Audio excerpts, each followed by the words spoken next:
സ്വർഗസിംഹാസനം തന്നിലെന്നിൽ കനിഞ്ഞെന്നെ ഓർത്തിടുന്നു. എൻ്റെ ദൈവം സ്വർഗസിംഹാസനം തന്നിലെന്നിൽ കനിഞ്ഞെന്നെ ഓർത്തിടുന്നു. അപ്പനുമമ്മായി വീടും ധനങ്ങളും വസ്തുസുഖങ്ങളും കർത്താവത്രേ. അപ്പനുമമ്മായി വീടും ധനങ്ങളും വസ്തുസുഖങ്ങളും കർത്താവത്രേ. പൈതൽ പ്രായം മുതൽക്കിന്നേ വരെ എന്നെ പോറ്റി പുലർത്തിയ ദൈവം മതി. പൈതൽ പ്രായം മുതൽക്കിന്നേ വരെ എന്നെ പോറ്റി പുലർത്തിയ ദൈവം മതി. എൻ്റെ ദൈവം സ്വർഗസിംഹാസനം തന്നിലെന്നിൽ കനിഞ്ഞെന്നെ ഓർത്തിടുന്നു. എൻ്റെ ദൈവം സ്വർഗസിംഹാസനം തന്നിലെന്നിൽ കനിഞ്ഞെന്നെ ഓർത്തിടുന്നു. ആരും സഹായമെല്ലാവരും പാരിൽ കണ്ടും കാണാതെയും പോകുന്നവർ.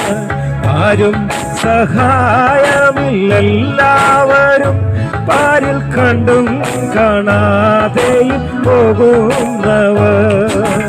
എന്നാൽ എനിക്കൊരു സഹായകൻ വാനിലുണ്ടെന്നറിഞ്ഞ ഉല്ലാസമേ.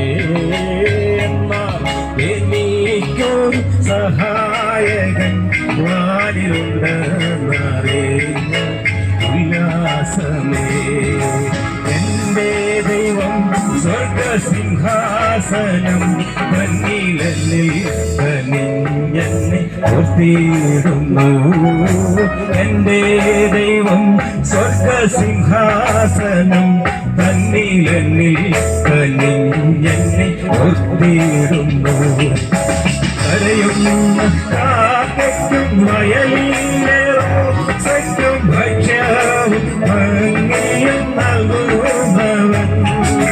കരയുന്ന കാക്കയ്ക്കും വയലിലെ റോസയ്ക്കും ഭക്ഷ്യവും ഭംഗിയും നൽകുന്നവൻ.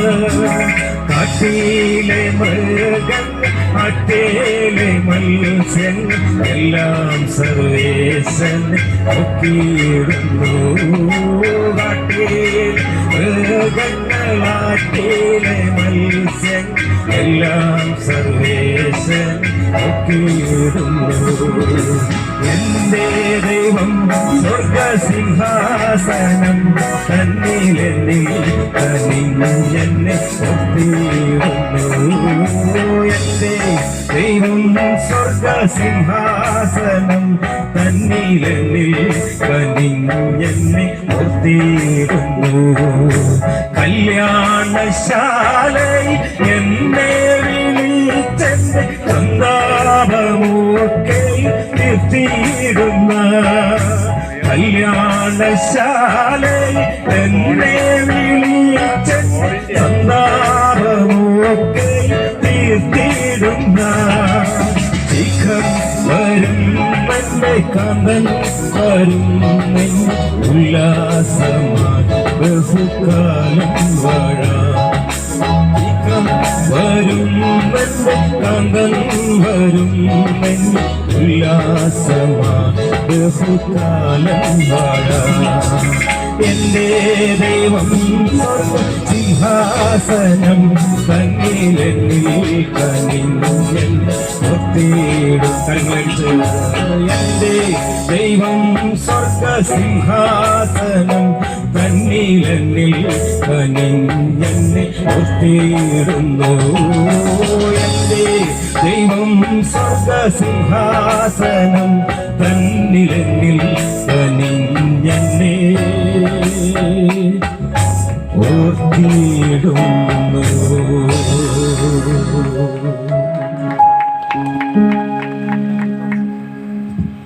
Thank you, Pastor. Praise the Lord. രണ്ടോ മൂന്നോ പേർ തന്റെ നാമത്തിൽ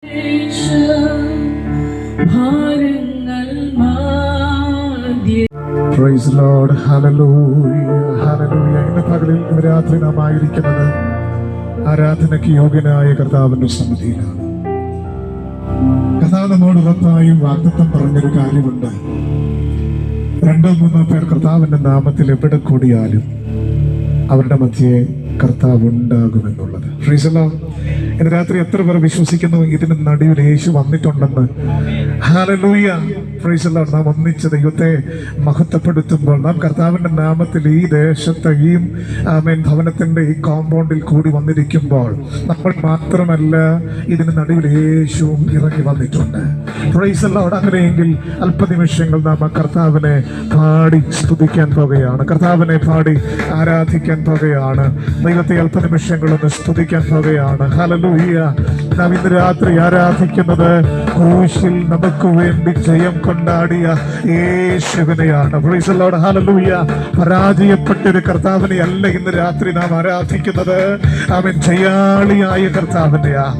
അങ്ങനെയെങ്കിൽ ഇന്ന് രാത്രി അല്പനിമിഷങ്ങൾ സന്തോഷത്തോടെ അവൻ നമുക്ക് വേണ്ടി ക്രൂശിൽ അവൻ ജയാളിയായ കർത്താവിനെ അവൻ പ്രൈസ് അല്പനിമിഷങ്ങൾ ആത്മാവിൽ പാടി ആരാധിക്കാനിടയാകട്ടെ. ഹല്ലേലൂയ.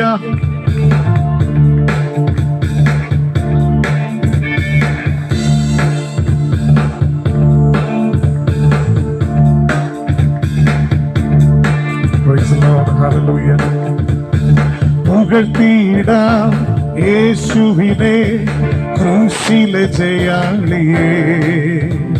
സ്തുതിച്ചിടാം യേശുവിനെ, സ്തുതിക്കവൻ യോഗ്യനല്ലോ. പുകഴ്ത്തിയിടാം യേശുവിനെ, ക്രൂശിലെ ജയാളിയെ. സ്തുതിച്ചിടാം യേശുവിനെ, സ്തുതിക്കവൻ യോഗ്യനല്ലോ. ആരാധിക്കാം യേശുവിനെ, അധികാരമുള്ളവനെ. വണങ്ങിടാം ദൈവ കുഞ്ഞാടിനെ, ആരിലും ഉന്നതനെ. ആരാധിക്കാം യേശു ക്രിസ്തുവിനെ, അധികാരമുള്ളവനെ. വണങ്ങിടാം ദൈവ കുഞ്ഞാടിനെ, ആരിലും ഉന്നതനെ. ആരാധിക്കാം യേശുവിനെ, അധികാരമുള്ളവനെ. വണങ്ങിടാം ദൈവ കുഞ്ഞാടിനെ, ആരിലും ഉന്നതനെ. വിശ്വസിക്കാം യേശുവിനെ, ഏകരക്ഷകനെ. എന്നു പറയാം യേശുവിനെ, കർത്താവി കർത്താവിനെ. വിശ്വസിക്കാം യേശുവിനെ, ഏകരക്ഷകനെ. എന്നു പറയാം യേശുവിനെ, കർത്താവി കർത്താവിനെ. ആരാധിക്കാം യേശുവിനെ, അധികാരമുള്ളവനെ. വണങ്ങിടാം ദൈവ കുഞ്ഞാടിനെ, ആരിലും ഉന്നതനെ. ആരാധിക്കാം യേശു ക്രിസ്തുവിനെ, അധികാരമുള്ളവനെ. വണങ്ങിടാം ദൈവ കുഞ്ഞാടിനെ, ആരിലും ഉന്നതനെ.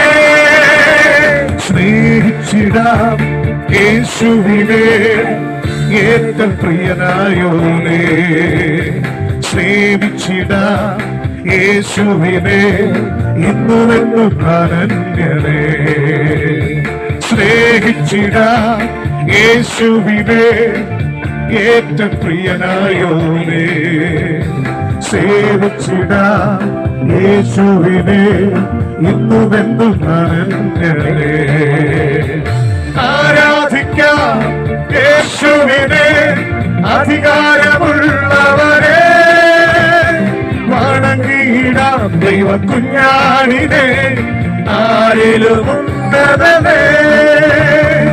ആരാധിക്കാം യേശു ക്രിസ്തുവിനെ, അധികാരമുള്ളവരെ.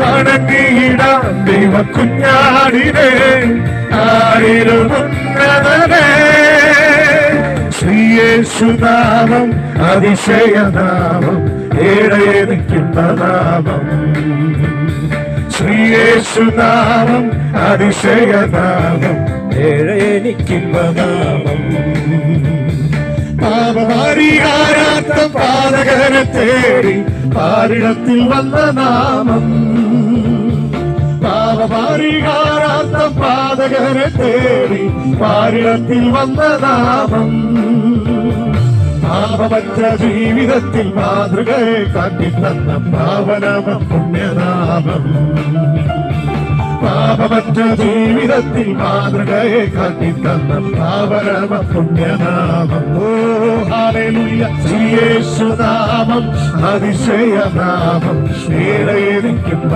നാമം ഓ യേശുനാമം അതിശയനാമം ഏഴയെ നിൽക്കുന്ന നാമം എന്നറില്ല പാപം എന്നിൽ നിന്നു നീക്കാൻ എന്നിൽ കവിഞ്ഞ നാമം എന്നറില്ല പാപം എന്നിൽ നിന്നു നീക്കാൻ എന്നിൽ കവിഞ്ഞ നാമം അന്യനെന്ന പേരെടുത്തു എന്നേക്കുമായി മാറ്റുന്ന ഉന്നതന്റെ വന്യനാമം ഹല്ലേലൂയ അന്യനെന്ന പേരെടുത്തു എന്നേക്കുമായി മാറ്റുന്ന ഉന്നതന്റെ വന്യനാമം ആമേൻ ശ്രീയേശുനാമം അതിശയനാമം ഏഴേരിക്കുന്ന നാമം ശ്രീയേശുനാമം അതിശയനാമം ഏഴേരിക്കുന്ന നാമം എല്ലാ നാമത്തിലും മേലായ നാമം ഭക്തജനം വാഴ്ത്തും നാമം എല്ലാ നാമത്തിലും മേലായ നാമം ഭക്തജനം വാഴ്ത്തും നാമം എല്ലാ മുഴങ്കാലും പഴകിടും തിരുമുമ്പിൽ വല്ലഭത്വമുള്ള നാമം ഓ എല്ലാ മുഴങ്കാലും പഴകിടും തിരുമുമ്പിൽ വല്ലഭത്വമുള്ള നാമം ആമേനാമേ ശ്രീയേശുനാമം അതിശയനാമം ഏഴേരിക്കുന്ന നാമം ഓ ശ്രീയേശുനാമം അതിശയനാമം ഏഴേരിക്കുന്ന നാമം ഭൂതബാധിതർക്കും കാലവ്യാധിക്കാർക്കും ഭോജനം കൊടുക്കും നാമം ഭൂതബാധിതർക്കും കാലവ്യാധിക്കാർക്കും ഭോജനം കൊടുക്കും നാമം കുരുടർക്കും കുടന്തർക്കും കുഷ്ഠരോഗികൾക്കുമെല്ലാം വിടുതലും നൽകും നാമം ഹല്ലേലൂയ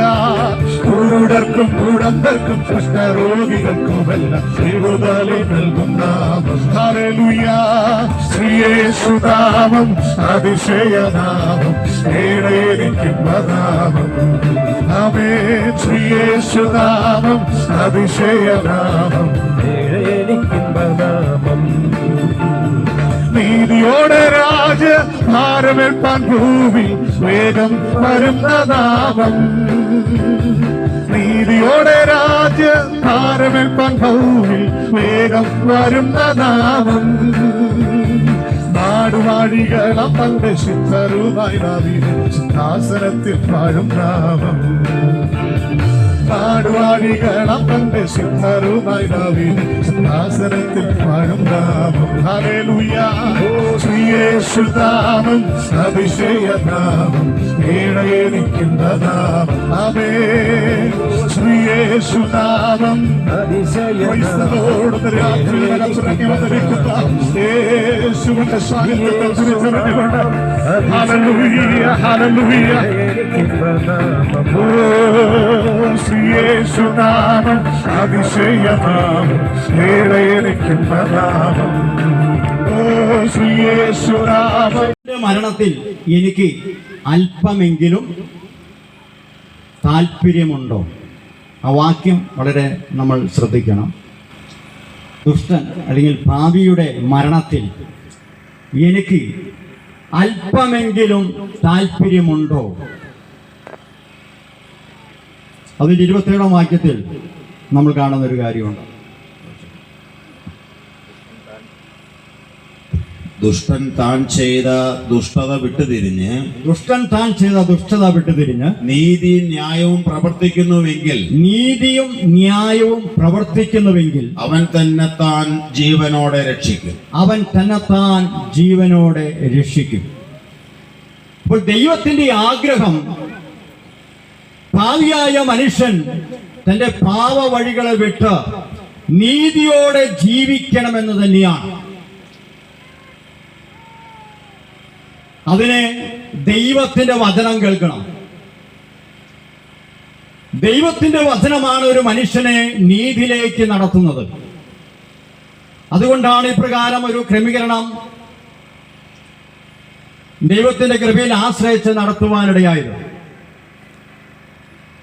ഹല്ലേലൂയ! എത്ര പേർക്ക് സന്തോഷമുണ്ട്?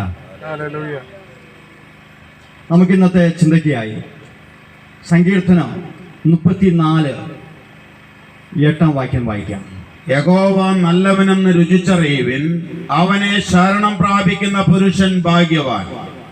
യഹോവ നല്ലവനെന്ന് അറിയുവാനല്ല പറഞ്ഞത്, രുചിച്ചറിയുവാൻ.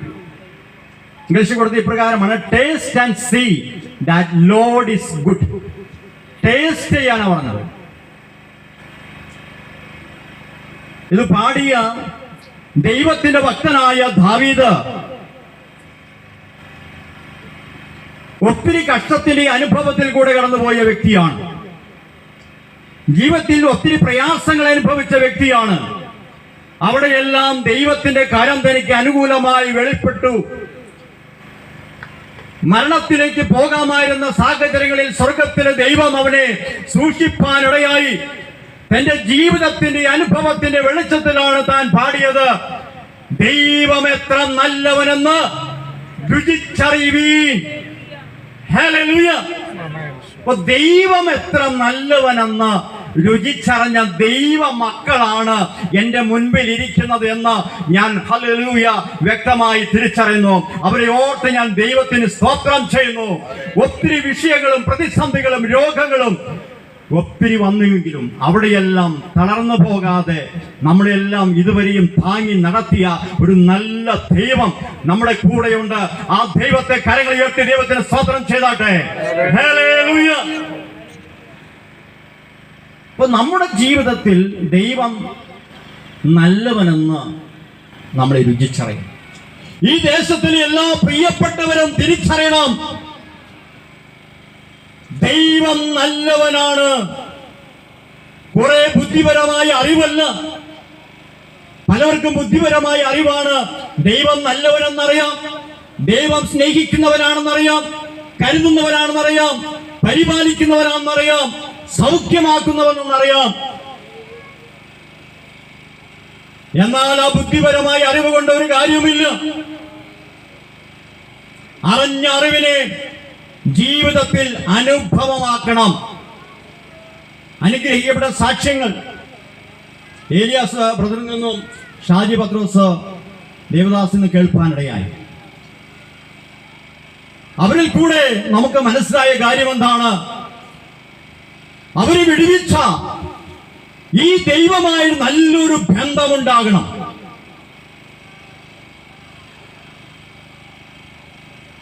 ദൈവം എത്ര നല്ലവനെന്ന് ജീവിതത്തിൽ അനുഭവിച്ചറിഞ്ഞ അനേക വ്യക്തികളെ കുറിച്ച് സുവിശേഷത്തിൽ നമുക്ക് കാണുവാൻ കഴിയും. ചില വ്യക്തികളെ നിങ്ങളുടെ മുൻപിൽ പെട്ടെന്ന് കൊണ്ടുവരുവാൻ ഞാൻ കർത്താവിൽ ശരണപ്പെടുകയാണ്. അതിനാധാരമായി മത്തായിയുടെ സുവിശേഷം 8-ാം അധ്യായം 1 മുതൽ 3 വരെയുള്ള വാക്യങ്ങൾ നമുക്ക് വായിക്കാം. അവൻ മലയിൽ നിന്ന് ഇറങ്ങി വന്നാറെ വളരെ പുരുഷാരം അവനെ പിന്തുടർന്നു. അപ്പോൾ ഒരു കുഷ്ഠരോഗി വന്ന് അവനെ നമസ്കരിച്ച്, കർത്താവേ, നിനക്ക് മനസ്സുണ്ടെങ്കിൽ എന്നെ ശുദ്ധമാക്കുവാൻ കഴിയുമെന്ന് പറഞ്ഞു. അവൻ കൈ നീട്ടി അവനെ തൊട്ടു. എനിക്ക് മനസ്സുണ്ട്, നീ ശുദ്ധമാക എന്ന് പറഞ്ഞു. ഉടനെ കുഷ്ഠം മാറി അവൻ ശുദ്ധനായി തീർന്നു. നോക്കണം, കുഷ്ഠരോഗിയായ ഒരു വ്യക്തി അന്നത്തെ സമൂഹത്തിൽ ഇറങ്ങി നടക്കുവാൻ കഴിയത്തില്ല. അവർക്ക് വേണ്ടി പ്രത്യേകമായ ഒരു സ്ഥലം ഒരുക്കിയിട്ടുണ്ട്. കുടുംബത്തിൽ പോലും 6 അടി അടുത്തു വരുവാൻ അവർക്ക് കഴിയത്തില്ല. അത്രമാത്രം വെറുക്കപ്പെട്ട ഒരു കൂട്ടരായിരുന്നു കുഷ്ഠരോഗികൾ. അവഗണിക്കപ്പെട്ട ഒരു കൂട്ടം. എന്നാൽ യേശു ക്രിസ്തുവിനെ കുറിച്ച് ആ കുഷ്ഠരോഗി കേട്ടു. അവൻ സ്നേഹിക്കുന്നവനാണ്. ആ വാർത്ത കേട്ടപ്പോൾ ആ യേശുവിനെ കാണുവാൻ ഒരാഗ്രഹം തന്റെ ഉള്ളിലുണ്ടായി. തനി രഹസ്യമായി താനായിരിക്കുന്ന സ്ഥലത്തു നിന്ന് യേശു ക്രിസ്തു പ്രസംഗിക്കുന്ന മലയിലേക്ക് വരുവാനിടയായി. മത്തായിയുടെ സുവിശേഷം 5 മുതൽ 7 വരെ മലയിലെ പ്രസംഗം നമുക്ക് അവിടെ കാണുവാൻ കഴിയും. 8-ാം അധ്യായത്തിൽ നമ്മൾ കാണുന്നത് ആ പ്രസംഗം കേട്ട് കുഷ്ഠരോഗം ബാധിച്ച വ്യക്തി യേശുവിനെ സമീപിക്കുകയാണ്. ആ വ്യക്തിയോട് ചോദിക്കാം, എന്തേ ഇത്ര അധികം ധൈര്യം നിനക്കുണ്ടായത്? മറ്റുള്ള യഹൂദന്മാരെ കാണുമ്പോൾ അകന്നു പോകുന്ന നിനക്ക് എങ്ങനെയാണ് യേശുവിന്റെ അടുക്കൽ കടന്നു വരുവാൻ ഇത്ര ധൈര്യമുണ്ടായത്? അവൻ പറയുന്ന ഒരു കാര്യമുണ്ട്, ഞാൻ കേട്ടതുപോലെ ശരിയാണ്. ആ പ്രസംഗത്തിൽ അവൻ കേട്ടു. 5:44 നമ്മൾ ഇപ്രകാരം വായിക്കുന്ന ഒരു കാര്യമുണ്ട്, നിങ്ങളുടെ സ്വർഗസ്ഥനായ പിതാവിന്റെ മക്കളായി തീരേണ്ടതിന് നിങ്ങളുടെ ശത്രുക്കളെ സ്നേഹിപ്പിൻ, ഉപദ്രവിക്കുന്നതിനു വേണ്ടി പ്രാർത്ഥിപ്പിൻ. ഇന്ന് വരെ അവൻ കേൾക്കാത്ത ഒരു സന്ദേശമാണ് അവൻ കേട്ടത്. ഈ പറഞ്ഞ വ്യക്തി അധികാരത്തോടു കൂടിയാ പറയുന്നത്. പറഞ്ഞതുപോലെ ചെയ്യുന്നവനാണ് യേശു എന്ന ആ വാക്കുകളിൽ അവൻ തിരിച്ചറിഞ്ഞു. മറ്റുള്ളവരെക്കാളും അധികമായി വിശ്വസിക്കാൻ കൊള്ളാവുന്നവനാണ് യേശു എന്നവൻ തിരിച്ചറിഞ്ഞു. ആ ധൈര്യത്തോടെ യേശുവിന്റെ അടുക്കൽ വന്ന് അവഗണിക്കപ്പെട്ട വ്യക്തി യേശുവിന്റെ അടുക്കൽ നീറുന്ന ഹൃദയത്തോടെ യേശുവിനോട് പറഞ്ഞു, കർത്താവേ, നിനക്ക് കഴിയും, നിനക്ക് മനസ്സുണ്ടെങ്കിൽ എന്നെ ശുദ്ധനാക്കാൻ കഴിയും. അവന് വിശ്വസിച്ചു, നിനക്ക് കഴിയും. എന്റെ അവസ്ഥകൾക്ക് മാറ്റം നൽകുവാൻ, എന്റെ അവഗണിക്കേണ്ട അവസ്ഥകൾക്ക് മാറ്റം നൽകുവാൻ നിനക്ക് മാത്രമേ കഴിയൂ. ഞാനത് വിശ്വസിക്കുന്നു. അവൻ നീറുന്ന ഹൃദയത്തോട് പറഞ്ഞൊരു കാര്യമുണ്ട്, കർത്താവേ, എന്റെ അസുഖം മൂലം എന്റെ പെറ്റമ്മയ്ക്ക് എന്നോട് അറപ്പാണ്, എന്റെ സഹോദരന്മാർക്ക് എന്നോട് വെറുപ്പാണ്, എന്റെ സമൂഹം എന്നെ അകറ്റി നിർത്തിയിരിക്കുന്നു, ഞാൻ അവഗണിക്കപ്പെട്ടവനാണ്, ഞാൻ തള്ളപ്പെട്ടവനാണ്, ആർക്കും എന്നെ വേണ്ട. കർത്താവേ, നിനക്ക് മനസ്സുണ്ടോ? നിനക്ക് മനസ്സുണ്ടോ? നിനക്ക് മനസ്സുണ്ടെങ്കിൽ എന്നെ ശുദ്ധമാക്കുവാൻ കഴിയും. കർത്താവ് അവനെ നോക്കി, അവനെ തൊട്ടു. കുഷ്ഠരോഗികളെ അടുത്തുപോലും വരുവാൻ സമ്മതിക്കാതിരുന്ന കമ്മ്യൂണിറ്റി, കർത്താവ് യേശു ക്രിസ്തു അവനെ സ്നേഹത്തോടെ നോക്കി അവനെ തൊട്ടിട്ട് പറഞ്ഞൊരു കാര്യമുണ്ട്, മകനെ, എനിക്ക് മനസ്സുണ്ട് നിന്നെ ശുദ്ധമാക്കുവാൻ, എനിക്ക് മനസ്സുണ്ട് നിന്റെ കുടുംബത്തിന്റെ അവസ്ഥകൾക്ക് ഹല്ലേലൂയ നിന്റെ ജീവിതത്തിൽ ഒരു മാറ്റം വരുത്തുവാൻ, എനിക്ക് മനസ്സുണ്ട് സമൂഹത്തിൽ അപമാനിക്കപ്പെട്ട അവസ്ഥകളിൽ നിന്നും നിനക്കൊരു മാറ്റം നൽകുവാൻ എനിക്ക് മനസ്സുണ്ട്. ദേശത്തിലെ പ്രിയപ്പെട്ടവരെ, അവഗണിക്കപ്പെട്ട അവസ്ഥയിൽ വേദനിക്കുന്നവരെ, യേശു ക്രിസ്തുവിന് മനസ്സുണ്ട് നിന്റെ അവസ്ഥകൾക്ക് മാറ്റം നൽകുവാൻ. യേശുവിന്റെ അടുക്കൽ മനസ്സോടെ കടന്നു വരുവാൻ എത്ര പേർക്ക് താല്പര്യമുണ്ട്? നിന്റെ അവസ്ഥകൾക്ക് മാറ്റം നൽകുവാൻ യേശുവിന് കഴിയും. നിന്റെ അവഗണിക്കപ്പെട്ട സാഹചര്യങ്ങളെ, കുടുംബത്തിന്റെ അവസ്ഥകൾക്ക് മാറ്റം നൽകുവാൻ യേശുവിന് കഴിയും. ഇന്ന് രാത്രികാലം ഈ സന്ദേശം കേൾക്കുന്ന പ്രിയപ്പെട്ടവരെ, ഈ ദൂത് നിങ്ങളോടാണ്. ഈ ദൂത് ഏറ്റെടുക്കുവാൻ മനസ്സുണ്ടോ? യേശുവിന്റെ അടുക്കൽ വരുവാൻ മനസ്സുണ്ട്? നിന്റെ അവസ്ഥകൾക്ക് മാറ്റം നൽകുവാൻ എന്റെ കർത്താവ് ആഗ്രഹിക്കുന്നു. അവനെ ദൈവം ഒറ്റ വാക്കിനാൽ ശുദ്ധമാക്കുവാനിടയായി. കർത്താവിന്റെ ഒറ്റ വാക്ക് മതി നിന്റെ അവസ്ഥകൾക്ക് മാറ്റമുണ്ടാകുവാൻ, നിന്റെ സാഹചര്യങ്ങൾക്ക് മാറ്റമുണ്ടാകുവാൻ. ഹല്ലേലൂയ! അവൻ യേശു എത്ര നല്ലവനെന്ന് രുചിച്ചറിയുവാനിടയായി. ഹല്ലേലൂയ! യോഹന്നാന്റെ സുവിശേഷം 5-ാം അധ്യായം 1 മുതൽ 9 വാക്യങ്ങൾ വായിച്ചാട്ടെ. രണ്ടാം വ്യക്തിയെ നമുക്ക്. അതിന്റെ ശേഷം യഹൂദന്മാരുടെ ഒരു ഉത്സവം ഉണ്ടായിട്ട് യേശു യെരുശലേമിലേക്ക് പോയി. യെരുശലേമിൽ ആട്ടുവാതിൽക്കൽ ബെഥസ്ദ എന്ന എബ്രായ പേരുള്ള ഒരു കുളമുണ്ട്. അതിന് 5 മണ്ഡപമുണ്ട്. അവയിൽ യാതിക്കാർ, കുരുടർ, മുടന്തർ, ക്ഷയരോഗികൾ ഇങ്ങനെ വലിയൊരു കൂട്ടം വെള്ളത്തിന്റെ ഇളക്കം കാത്തുകൊണ്ട് കിടന്നിരുന്നു. അതത് സമയത്ത് ഒരു ദൂതൻ കുളത്തിലിറങ്ങി വെള്ളം കലക്കും. വെള്ളം കലങ്ങിയ ശേഷം ആദ്യം ഇറങ്ങുന്നവന് ഏത് യാതി പിടിച്ചിരുന്നവനായാലും അവന് സൗഖ്യം വരും. എന്നാൽ 38 ആണ്ട് രോഗം പിടിച്ച് കിടന്ന ഒരു മനുഷ്യൻ അവിടെ ഉണ്ടായിരുന്നു. അവൻ കിടക്കുന്നത് യേശു കണ്ടു. ഇങ്ങനെ ഏറിയ നാളായിരിക്കുന്നുവെന്നറിഞ്ഞ് നിനക്ക് സൗഖ്യമാകുവാൻ മനസ്സുണ്ടോ എന്ന് അവനോട് ചോദിച്ചു. രോഗി അവനോട്, യജമാനനെ, വെള്ളം കലങ്ങുമ്പോൾ എന്നെ കുളത്തിലാക്കുവാൻ എനിക്ക് ആരുമില്ല. ഞാൻ തന്നെ ചെല്ലുമ്പോൾ മറ്റൊരുത്തൻ എനിക്ക് മുമ്പായി ഇറങ്ങുന്നു എന്ന് ഉത്തരം പറഞ്ഞു. യേശു അവനോട്, എഴുന്നേറ്റ് നിന്റെ കിടക്കയെടുത്ത് നടക്ക എന്ന് പറഞ്ഞു. ഉടനെ ആ മനുഷ്യൻ സൗഖ്യമായി കിടക്കയെടുത്ത് നടന്നു. Hallelujah, hallelujah. ഇവിടെ 38 വർഷത്തോളം കുളക്കരയിൽ കിടക്കുന്ന ഒരു മനുഷ്യൻ. ഒത്തിരി രോഗികൾ അവിടെയുണ്ട്. വളരെ പ്രതീക്ഷയോടുകൂടിയാണ് താൻ അവിടെ വന്നിരിക്കുന്നത്. എന്നാൽ തന്റെ പ്രതീക്ഷയ്ക്ക് വിരുദ്ധമായി അവിടെ ഒന്നും തന്റെ ജീവിതത്തിൽ സംഭവിച്ചില്ല. തന്നെ തുടക്കത്തിൽ ഒത്തിരി പേര് സഹായിക്കാനുണ്ടായിരുന്നു. വീട്ടുകാരുണ്ടായിരുന്നു, ബന്ധുക്കളുണ്ടായിരുന്നു, കൂട്ടുകാരുണ്ടായിരുന്നു. എന്നാൽ വർഷങ്ങൾ കഴിയുന്നോറും അവരെല്ലാം തന്നെ വിട്ടുപോകാനിടയായി. പക്ഷെ താൻ അവിടെ നിന്ന് പോകുവാൻ തയ്യാറായില്ല. ആ വ്യക്തി സൗഖ്യത്തിന് വേണ്ടി അവിടെ കാത്തുകിടക്കുക. 1 വർഷമല്ല, 2 വർഷമല്ല, 38 വർഷം നമ്മളാണ് ഞാൻ കിടക്കൂ. 38 വർഷമായി ആ വ്യക്തി അവിടെ കിടക്കുകയാ. യേശു തന്റെ അവസ്ഥയെ അറിഞ്ഞു. ഏറെ കാലമായിരിക്കുന്നുവെന്ന് കണ്ടു. ആരും സഹായിപ്പാനില്ലാത്ത ആ വ്യക്തിയെ യേശു കണ്ടു. ഏറെ കാലമായിരിക്കുന്നത് കണ്ടു. പ്രിയ സ്നേഹിത, പ്രിയ മാതാവേ, പിതാവേ, നിന്റെ അവസ്ഥ കാണുന്ന ഒരു യേശുവുണ്ട്. നിന്റെ സാഹചര്യം കാണുന്ന ഒരു യേശുവുണ്ട്.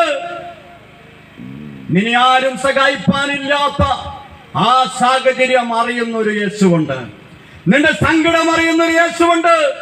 നിന്റെ കഷ്ടത കാണുന്ന ഒരു യേശുവുണ്ട്. നിന്നെ നിലവിളി കേൾക്കുന്ന ഒരു യേശുവുണ്ട്. ഹല്ലേലൂയ. യേശുക്രിസ്തു അവന്റെ അടുക്കൽ വന്ന് ചോദിച്ചൊരു ചോദ്യം, നിനക്ക് സൗഖ്യമാകുവാൻ മനസ്സുണ്ടോ? അവൻ പറഞ്ഞൊരു കാര്യം, എന്നെ സഹായിപ്പാൻ ആരുമില്ല. എനിക്ക് ആരുമില്ല. എന്നെ സ്നേഹിപ്പാൻ ആരുമില്ല. എന്നെ കൈത്താങ്ങുവാൻ ആരുമില്ല.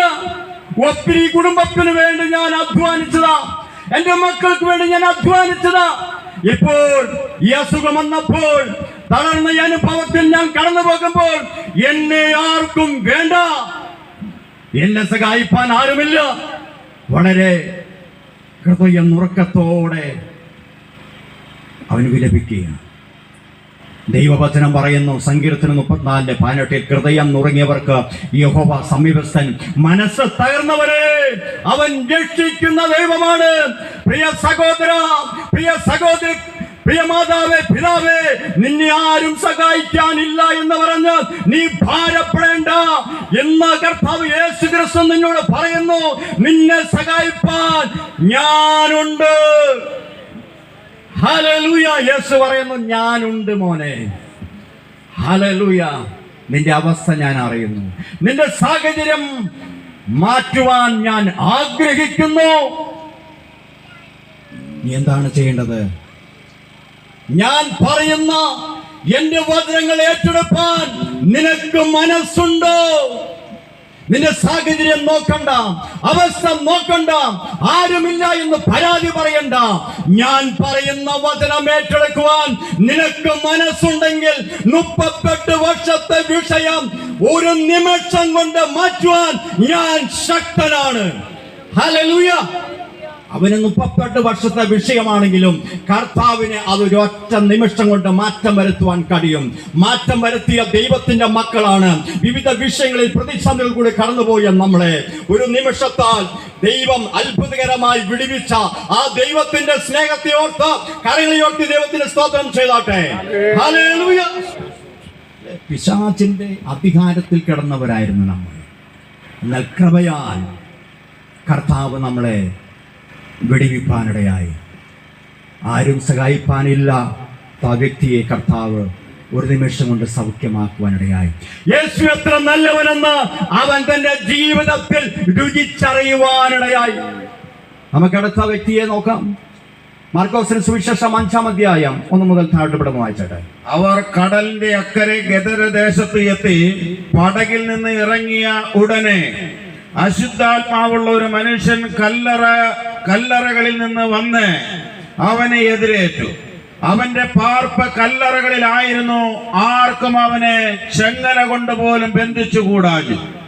പലപ്പോഴും അവനെ വിലങ്ങും ചങ്ങലയും കൊണ്ട് ബന്ധിച്ചിട്ടും അവൻ ചങ്ങല വലിച്ചു പൊട്ടിച്ചും വിലങ്ങ് ഉരുമി ഒടിച്ചും കളഞ്ഞു. ആർക്കും അവനെ അടക്കുവാൻ കഴിഞ്ഞില്ല. അവൻ രാവും പകലും കല്ലറകളിലും മലകളിലും ഇടവിടാതെ നിലവിളിച്ചും തന്നെത്താൻ കല്ലുകൊണ്ട് ചതച്ചും പോന്നു. അവൻ യേശുവിനെ ദൂരത്ത് നിന്ന് കണ്ടിട്ട് ഓടിച്ചെന്ന് അവനെ നമസ്കരിച്ചു.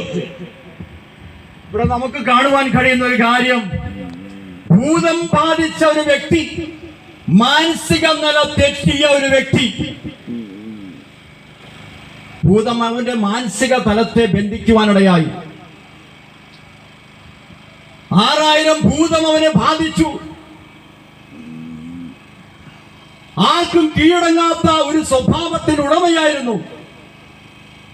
ആർക്കും കീഴടങ്ങാത്ത ഒരു സ്വഭാവം ഉണ്ടെങ്കിൽ മനസ്സിലാക്കണം, ഒരു ബന്ധനം നമ്മുടെ മേലുണ്ട്.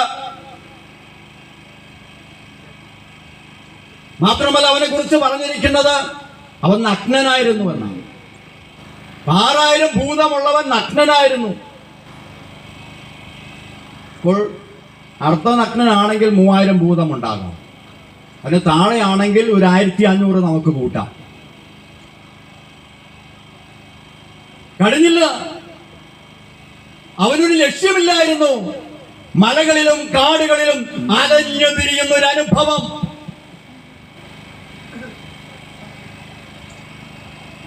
അവന്റെ വായിൽ നിന്ന് വന്ന വാക്കുകൾ മറ്റുള്ളവരെ അസ്വസ്ഥപ്പെടുത്തി. അതുകൊണ്ട് പിശാച് ബന്ധിച്ച അവനെ, മാനസിക തലത്തിൽ ബന്ധിച്ച അവനെ മനുഷ്യർ ശരീരത്തെ ബന്ധിക്കുവാനിടയായി. പിശാച് മാനസിക